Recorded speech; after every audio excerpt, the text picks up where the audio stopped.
ऐसा खावा के भैला लुआरो ना के बंदा घरे न मांगले रुमालो ना के बंदा घरे न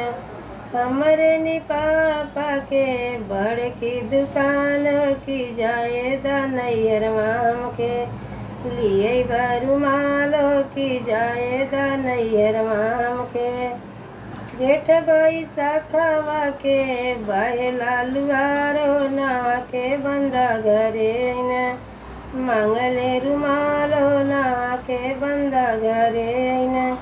हमारे न चाचा के बड़की दुकान की जाए नैयर माम के लिए रुमालो की जाए नैयर माम के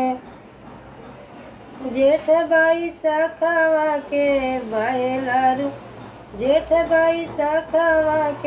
बहेला लुआरो ना के बंदा घरे न